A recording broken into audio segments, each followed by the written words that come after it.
You'll hear more about Josephine Humphreys as she's introduced this afternoon for the keynote address at 5:15. She writes not for children but for adult readers from her home on Sullivan's Island, South Carolina, near where she was born in Charleston. She's a former college English teacher, but she gave up paper grading for a life of writing. I'm a little jealous. She's published 3 award-winning novels. You probably know the titles: Dreams of Sleep, Rich in Love, The Fireman's Fair, set in the contemporary Charleston area. But she turned for her last book to historical fiction, Nowhere Else on Earth, which won, by the way, the 2001 Southern Book Award, brings to life for us a true Civil War North Carolina Lumbee Indian story, set in Robeson County and revealing what must have been years of research. Nowhere Else on Earth recreates the Lowry Rebellion against the Confederate Home Guard, against the whites, that was led by Henry Berry Lowry. You might know that the outdoor drama Strike at the Wind, that I believe is again presented in the summer around Pembroke, is also based on that story. Humphreys chooses to view the southeastern North Carolina landscape, the Lumbee culture, the events, and the white prejudice against the Lumbees from the point of view of Henry's wife, Rhoda, who's half Lumbee and half Scott. Reading this book, we think not only about the outward historical events, but also about the effect of those events on the individuals just trying to live their lives during hard times. That's the value of historical fiction and history-based poetry, I think. We get to feel the past through the hearts of human beings, the hearts of those who live the events, filtered through the hearts of those who tell their stories, like our 2 panelists. And I'm looking forward to what they have to say about the way they bring those people to life for us. Who's going first? Yeah, we're waiting for the clickers. I think I know what that means. But first of all, let me say that I am also applying for the same job that Jim Grimsley wants. I really love it here, and this morning I took a little walk around in the neighborhood around 5th Street, and I found a house that I described in my first novel as my imagined perfect house to live in. It's on the corner of 4th and Library, and it's a little white stucco Spanish castle with turrets and tile roof, and it's just as weird as Lee would say, that is weird. I love the town and the school, and thank you so much for inviting me to be here. My problem this morning is that I'm talking about a book that I spent 10 years actively writing and many more years thinking about, and so I can actually talk for 8 hours straight, and I need somebody to stop me at the right time. How long shall we? Oh, yeah, okay, thank you. So I'm just going to ramble. To start with, I grew up really hating history, hating the study of it and hating its existence. Because I grew up in Charleston, South Carolina, and history was the Civil War, and there was nothing else that anybody wrote about or was interested in.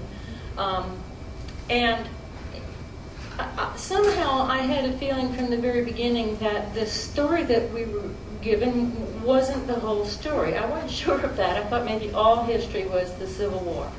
But I suspected that there was more to it. And and it presented not just the war, but a South that to me, I just thought that can't be the whole thing of it. In high school, I remember asking my senior year history teacher, we had a general class in American history, so I learned a little bit more, but I remember asking her, this is interesting, we learned about the wars and the treaties and the presidents, but we didn't learn anything about how people lived. And she said, "Oh, that's not history. That's social history." And I thought, well, that's what I want to learn then. Today, history is taught differently, and I know that because I followed my two kids' history classes in college, and they were fascinating. They were fantastic classes, but we didn't have that. So I stayed away from it, and in the early books that I wrote, the characters were sort of the same way. They either just ignored history or they resented it. They resented the stories that they received, and they wanted to get away from it. But one of my characters, and these characters often do things that I don't expect them to do, and I learn from them. But one of my characters started out disliking history, and then she had a sort of revelation about how interesting it could be. This is in Rich and Love. Lucille Odom has a job at the library, and she happens to run across some documents about the Osceola, the Seminole Indian chief of Florida, who in the 1800s was captured under he was waving a white flag of truce, but we captured him anyway and imprisoned him in the one of the fortifications on Sullivan's Island, where he then got sick and died, and they cut off his head and preserved it in a jar, and the doctor took it home to Florida and kept it to punish his grandchildren with. If they were naughty, he would hang it on the end of their bedpost. That's true. And it happens to be true, and it happens to be something I ran across in the South Carolina room at the South Carolina Historical Society. And I began to be interested in the untold stories of history and the covered-up stories of history. I also had, since the age of 17, I had wanted to write about the Lumbee Indians. Something happened to me when I was a teenager.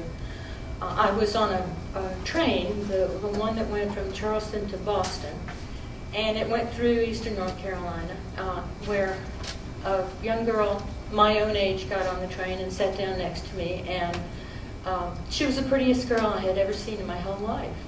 And she was the most talkative and charming girl I had ever seen. Two things that I thought were really, really important at the time. To be pretty and to be charming, and there she was. And she sat down right next to me and started telling me everything. And she said, "Do you mind if I sit here?" She had just gotten married several hours before that and still had on her white dress and had a bunch of flowers. But her husband was sitting in another place up at the front of the car, and she said, "Do you mind if I sit here? I'm having, me and my husband are having our first fight, and he's not speaking to me." I said, "Sure." And I wondered what could have gone so wrong so fast. So I asked her, and I said, what happened? And she said, "Well, he's making me go to Rhode Island to meet his parents. I don't want to go, and that's why he's mad at me, and I'm mad at him." And I said, "Why don't you want to go?" She said, "Because I know they're not going to like me." And I knew it was rude to keep asking these questions, but I couldn't help it. So I said, "Why would he not like you?" And she said, "Well, because I'm not white." And I still remember that instant. It was just a shocker to me, because in the world I came from, you were either white or black, and there was nothing else. We didn't have any other people living in Charleston, and I knew that there were some Cherokees up in the mountains. That's about all I knew of. And so then I asked her about, I said, "What are you?" Which is the worst rude question. And she said, "I'm Lumbee, and I've never heard of them." And for the next 2 hours, she talked to me about her town, Pembroke, North Carolina, and her people, and her family, and the story of Henry Lowry and his wife Rhoda. And I was just hypnotized. And so I kept that story, and I always knew I wanted to, I didn't want to. I really wished I could write that story, but I thought it was beyond me. A, because I didn't know any history, and B, because I wasn't of the community, and I knew that there were strictures against white people appropriating the stories of people of color, an ancient argument that goes back to American colonial period, when white people took Indian stories and recast them. And so I wrote 3 other novels first, but always that one was in the back of my mind. And finally, I think I was about 40 when I decided that I had to do this. Was just the thing inside me, making it of great importance that I at least try to tell this story. And I honestly didn't think I could do it. I didn't think I could write it, and I certainly didn't think it would ever be published.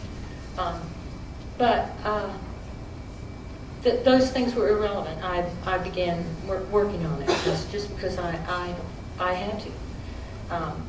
And I worried for 10 years about, is this the question of, am I the right person to tell this story? Well, 2 things happened to really help me. One was that I met somebody, a Lumbee Indian woman, who became my almost daily encourager on the telephone, and she is Louise Cummings Maynor. She was the head of English department at North Carolina Central for many years. She's retired now, but she's my age. And I met her by accident at a book club in Durham before I had published this book. And we became friends. And as a full-blooded Lumbee herself, with a Lumbee husband and Lumbee children, she was able to not only give me some insight into a culture that I was not familiar with, but also to help me meet other people and to encourage me to go on with it. A second great thing that happened was that I got encouragement from Professor Adolph Dial, who was the chairman of the Native American Studies Department at UNC Pembroke. I went to see him unannounced. I didn't write him first. I just showed up, knocked on his door, went in and said, I've always been interested in this story, but I know that it should be written by a Lumbee storyteller, and that I don't really even know what I'm doing. I'm just going ahead in the dark. And he said, well, here's what I think. And I thought he was going to say, I didn't know. He said, I think you should go ahead and write this book. And I thought, phew. And he said, because, and I thought he was going to say, because you're such a wonderful writer. He said, because you will really learn a lot by doing it. And that was true, and that was the answer that I wanted and needed.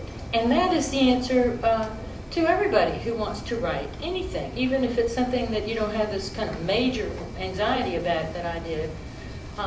Writing, I think, is far more a learning process than a teaching process. Everything I write brings me to new understandings, revelations, discoveries, solutions of mysteries, and it's an amazing, magical thing to do. I hate to see writers get caught up in the question of success, because every writer, I think, is a success. It's a good thing to do. Anyway, so I did keep at it. I worried a lot. I was a subscriber to the Native American newspaper that comes out of, or came out of Lumberton. Pembroke. I don't think it's published anymore, but I knew that the community did not like to be written about by outsiders. And in the week when my book was published, there was a headline editorial that said, how many times do we have to say this? No more white writers coming in. And there's a picture of my book and a picture of me. And I thought, oh, well, I'll just cry for 3 days and stay in bed, and then it'll be better. But then I went on and it said, but there are exceptions to every rule. And this is a book that we should all go out and buy right now, enough copies for yourself and your children and your grandchildren. And I think I know why it got such a warm reception from the Lumbee community, and that is that they are the only people who actually can tell how much research I did. They can tell that a lot of the story is really comes from either the true story or true descriptions of their customs or their beliefs or even their language. And most general readers can't tell that, but they can, and it I think went a long way towards convincing them that I really had done the best job that I could do. So I'm glad that it got published, but my great gladness is that I was able to spend that amount of time on a project that was so overwhelmingly rich for me and led me to new friends and new ideas and new understandings. I think it's really lucky when that happens to a writer, that the book that you're writing really changes your life. In terms of research, I've discovered that there wasn't a lot of existing information about the period or the culture of the town, the people that I was looking for. And I began to think of it as similar to the fossil record that archaeologists and zoologists have to deal with, of the millions and billions, quadrillions of animals that have lived in the past. We might find one little bone. And then we have to reconstruct from that what we think the rest of it might be, and then hope that as we gather more, it fits together. And that's about the amount of information that I had to go on. Historians had never really dealt directly with the Lumbee community. It was, I actually had a book called the Southeastern Indians, which said the Lumbee Indian community is not a real Native American community, and that was the general sort of white establishment position for many years. So it wasn't written up, and there were a couple of sociologists who had gone in and studied the people from time to time, but I didn't find those studies valuable at all. They really didn't reveal anything about the people themselves. So I concentrated on finding weird things, old newspapers, old letters. I found a little set of letters in the Robson County Library in Lumberton that were letters written by young Lumbee women who had gone out on the turpentining trail, really as indentured servants close to slave labor. These are, like you've read about, mining camps where the people lived in camps, had to buy their stuff from the company store, and ended up indebted to the store, and so could never leave the company and go back home again. But many Lumbees did this. And these letters, one of the things I'd been worried about was trying to reconstruct the language of a 19th century Lumbee Indian. I didn't know what it would be, and plus I didn't know what the sound of it would be. Would it be really country sounding? Would there be any complexity to the language? So when I found these letters, because they were written in 1911, I think, so it was a little bit later than my time period, but it was a major discovery for me, one of the valuable relics, one of those rare fossils that I needed, because it showed me that these uneducated girls who couldn't spell could write eloquently, and not with big words, but in a way so powerful and so packed with meaning and emotion. And this really confirms something else that I believe, that one of the reasons that Southern literature is so powerful is that we rely on the plain language for narrative, for the most part, with the exception of Faulkner. But even Faulkner, in the language of his characters, you can see that plain, strong simple country talk. It's what everybody bases their language on in the South. And that is a powerful thing in writing. I mean, it seems a little bit counterintuitive, but we've known that for a long time. And Wordsworth was one of the first people to express it as a principle of style in language, that the language of real people should be the language of literature. And I found it among the Lumbees. So one by one, my worries fell away. There were several things said this morning that really reminded me of Robeson County. I think of Robeson County as close, almost more a part of South Carolina than of North Carolina. In geography, it's a smooth transition from the PD region of South Carolina up into Robeson County. And a good bit of travel back and forth, too. Sometimes I realized that state borders and international borders are not always that hard line that they look like they will be on a map. And Robeson County, like this area of eastern North Carolina, it's also, it's part of this area, too. It's flat. People do drive on I-95 through Robeson County and say, good God, this is ugly. And I felt that way when I was first there. Not ugly, really. Well, it is ugly on I-95. But the land is so flat and poor. And there's cornfields, there's pines. But you have to get to know the land, the people, and the river in order to see the incredible beauty of that county, especially the river. The river's almost invisible because the land is so flat, you don't see the river unless you actually walk to it and then go down into it. It's like it almost goes underground. It's not, you can't see it until you're there.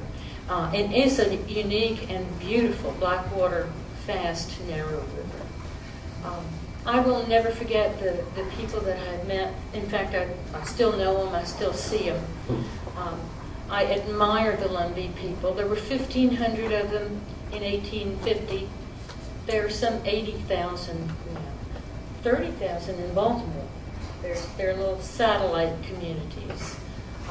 And I've never met people so witty. They love verbal jokes. The women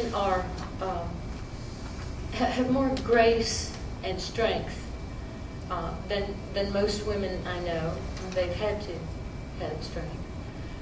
And the important thing about their story and what's at the core of Nowhere Else on Earth is that having their own identity denied by authorities and neighbors, and not possessing any real relics of their own past, and no language of Native American origin. The thing that has held this community together in a way that most communities are not held together, well, there are two things. One is what Jim called purposeful negligence and isolation. They were severely isolated by the rest of their community because they didn't fit into any of the racial stereotypes. The Indians didn't want them, the white people didn't want them, black people didn't want them, because they were a mixture. There were 3 school systems in Robeson County, 3 theater entrances, 3 water fountains. And the other thing that held them together was this story. I love that the legend is the thing that unites the community. And that's the thing they have. The story is so important to the community. Every child, every Indian child in Robeson County knows the story of Henry Berry Lowry. And it is a powerful glue. We've seen that happen in other cultures, but I think it's one of the uses of fiction. My dad used to be very upset that I was becoming a fiction writer, and he said, "Why don't you write something true and useful? Why don't you write about trees or geology or something?" And he never has understood what I do. But I think there are some uses of fiction They're just maybe not as clear as something you could study in college and get credit for. But I do think it's a useful thing to do, and I hope I can keep on doing it forever. Thank you. All day to show back for these ladies. We've got just a few minutes for questions. I know there are lots out there. Let's go first. Okay.